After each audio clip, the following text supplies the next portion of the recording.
যে অপরাধী সে মনে করছে যে এটা কোনো বিষয় না, একটা মেয়েকে ধর্ষণ করছে, এটা কি, কাজে এটার কোনো বিচার হচ্ছে না। এটাই হচ্ছে বেড়ে যাওয়ার অন্যতম কারণ। এখন আমরা মনে করি এবং বিচার ব্যবস্থাকে আমাদের নারীর প্রতি সহানুভূতিশীল, ধর্ষণের মতো অপরাধকে অগ্রহণযোগ্য করে যদি বিচার ব্যবস্থা এগিয়ে নিয়ে আসে তাহলে পরে আমাদের ধর্ষণ সম্ভব।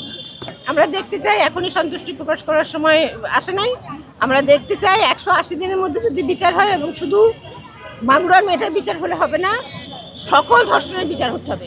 গতকালকেও সরকারের খবরের কাগজে এসেছে, সরকারের টেলিভিশনে এসেছে যে এর মধ্যে সাতক্ষীরায় হয়েছে, এর মধ্যে পার্বত্য চট্টগ্রামে হয়েছে, এর মধ্যে চাঁদপুরে হয়েছে, এর মধ্যে ফরিদপুরে হয়েছে। সবগুলোর বিচার হতে হবে। একটা টোকেন বিচার করে আমি একদম খুব বিচারটি করে ফেলতে পারবো তা না। কতগুলো ঘটনা যেগুলো বিশেষ করে যেগুলো গণমাধ্যমে আসে আর কি, হ্যাঁ, গণমাধ্যমে কিন্তু সব ঘটনাগুলো আসে না। এবং আমরা যারা মহিলা পরিষদ, আমরা তো প্রতি মাসে প্রায় 16টা পত্রিকা থেকে আমরা তথ্য সংগ্রহ করে দিই, এবং তাতেও আমরা দেখতে পাই যে আমাদের কাছে যে খবর থাকে, বিশেষ করে আরও মানে সামাজিক যোগাযোগ মাধ্যমে যে খবর আসে, সেগুলোর সব কিছুর তুলনায় কিন্তু যে ঘটনাগুলো ভাইরাল হয় সেগুলোর সংখ্যা অত্যন্ত সীমিত। তারপরও দেখা যাচ্ছে যে মাগুরার এই মেয়েটির ঘটনাটা কিন্তু একটা সমাজের মধ্যে একটা কিছুটা হলেও আলোড়ন সৃষ্টি করেছে আর কি। এবং এইটা বিশেষ করে সেখানে নিশ্চয়ই গণমাধ্যমেরও একটা ভূমিকা আছে আর কি, যে এটা মানে ভাইরাল করা বা আলোড়ন সৃষ্টি করার ক্ষেত্রে। আমরা খালি আজকের এই ঘটনায় না, আমরা কিন্তু ধারাবাহিকভাবে আমরা বলতে চাচ্ছি যে ধর্ষণ আইন যেটা আছে সে আইনের মধ্যে ত্রুটি আছে, হ্যাঁ, সাক্ষ্য আইনে ত্রুটি আছে, যে বিচার ব্যবস্থা তার মধ্যে ত্রুটি আছে, যে অভিযোগ গ্রহণ করছে তার মধ্যে ত্রুটি আছে, পরিবার থেকে অথবা সমাজ থেকে যে ধর্ষণকারী যে ধর্ষণ করছে যে তাকে এক ধরনের মানে মৌকুব করা হচ্ছে, মানে তার যে অপরাধটা সে অপরাধটাকে কিন্তু সেইভাবে বিবেচনা না হয়ে বরং যে ধর্ষণের শিকার তাকে অথবা তার পরিবারকে কিন্তু মানে দোষী সাব্যস্ত করা হচ্ছে। এই যে ঘটনাগুলো, এই সব কিছু মিলিয়ে কিন্তু আজকে আমাদের সমাজের এই অবস্থা। তার পাশাপাশি নারীর প্রতি যে দৃষ্টিভঙ্গি, মানে পুরুষের যে একটা কর্তৃত্বপরায়ণতা, সেটা সে যে পর্যায়ে একেবারে মানে উচ্চ ক্ষমতা সম্পন্ন ব্যক্তি থেকে একেবারে আমরা বলি যে একেবারে মানে প্রান্তিক মানে নিম্ন বৃত্তের মধ্যেও দেখা যাচ্ছে যে তার মধ্যে কিন্তু এক ধরনের ক্ষমতার একটা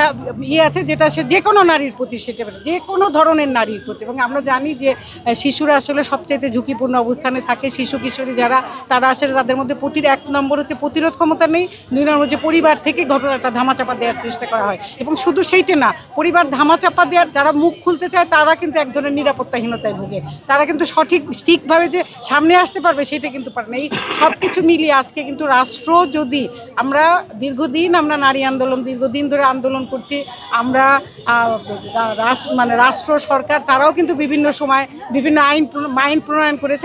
অনেক আইন আমরা বলতে পারি যে অনেক আইন কিন্তু এদেশে আছে, এবং অনেক আইন কিন্তু প্রণয়নের অপেক্ষায় আছে, যেগুলো হচ্ছে না। যেমন আপনার হাইকোর্টের নিয়ম অনুযায়ী যে শিক্ষা প্রতিষ্ঠানে বা অন্যান্য কর্মস্থলে যে যৌন হয়রানির বিরুদ্ধে যে আইনটা, সেই আইনটা করাটা অনেক দিন ধরে এটা কিন্তু ডিউ হয়ে আছে, আর হচ্ছে না এইগুলো। কিন্তু সেজন্য আজকে আইন প্রণয়ন সহ যথাযথ আইন প্রণয়ন, যে সমস্ত আইনগুলো আছে সেই আইনের প্রয়োগটা আসলে অত্যন্ত জরুরি হয়ে গেছে। এবং সেই প্রয়োগের ক্ষেত্রে যারা প্রয়োগ করবেন, যে সর্বস্তরে একেবারে আপনি বিচার বিভাগ থেকে শুরু করে থানা পর্যন্ত যারা আইন প্রয়োগ করবেন, আইন এই অংশীজন যারা আছে এটার সঙ্গে, তাদের সবার মধ্যে কিন্তু যদি এই একটা ন্যায় বিচার দেওয়ার জন্য না, সহিংসতার শিকার নারী অথবা শিশুকে ন্যায় বিচার দেওয়ার জন্য তাদের মধ্যে যদি সেই ধরনের মন মানসিকতা না থাকে, সেই ধরনের যদি মানে সমাজের মধ্যে প্রচলিত যে নারীর প্রতি যে মূল্য মানে দৃষ্টিভঙ্গি, সেইটার বিরুদ্ধে যদি তার মধ্যে মনোভাব না থাকে, তাইলে আসলে কোনোদিনও এই ন্যায় বিচার আসলে আমরা প্রতিষ্ঠা করতে পারবো না। সুতরাং আজকে আমরা অবশ্যই বলবো, সবাইকে বলবো, সমাজকে বলবো, রাষ্ট্রকে বলবো যে আজকে আমাদের এই শিশুদের জন্য যেন অবশ্যই আমরা একটা বাসযোগ্য নিরাপদ বাসভূমি যদি আমি তৈরি না করতে পারি, তাহলে কি হবে আমার এই গণতন্ত্র দিয়ে, কি হবে আমার জলবায়ু থেকে বিপন্ন পৃথিবীকে রক্ষা করে। আমি যদি মানুষকে রক্ষা না করতে পারি, আমার বংশধরকে যদি, আমি প্রজন্মকে যদি আমি রক্ষা করতে না পারি, আজকে আপনারা দেখবেন খেয়াল করে যে এতদিন আমরা দেখেছি যে হ্যাঁ ধর্ষণ, নারী ধর্ষণ আমরা দেখেছি, ক্রমে ক্রমে আমরা দেখলাম যে শিশু ধর্ষণের সংখ্যা বাড়লো, এবং তারপরে আপনারা আমাদের হিসাবগুলো দেখবেন যে হত্যার সংখ্যা বাড়ছে। মানে খালি ধর্ষণ করে নির্যাতন করেই না, তাকে মেরে ফেলা হচ্ছে। সুতরাং আজকে আমরা অত্যন্ত মানে আমরা সারা বছরই মানে ক্ষুব্ধ থাকি, কিন্তু আজকের এই ঘটনা কিংবা পরপর যে ঘটনাগুলো আছে তা আমাদের আসলে স্তব্ধ করে দিচ্ছে, মানে কিন্তু আমরা যারা নারী আন্দোলন করি তাদের আসলে স্তব্ধ হয়ে থাকলে তো হবে না, তা তাদের আন্দোলনটা আসলে চালিয়ে যেতে হবে।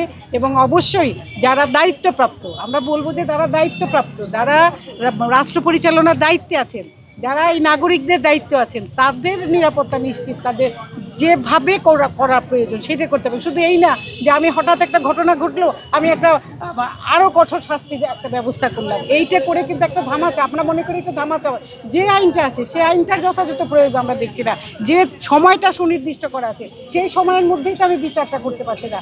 সুতরাং আমি একটা দ্রুত বিচারের নামে সেটা আমরা সত্যিকারের ন্যায় বিচার হবে নাকি সেটাও কিন্তু আমাদের কাছে একটা প্রশ্ন থেকে যাচ্ছে।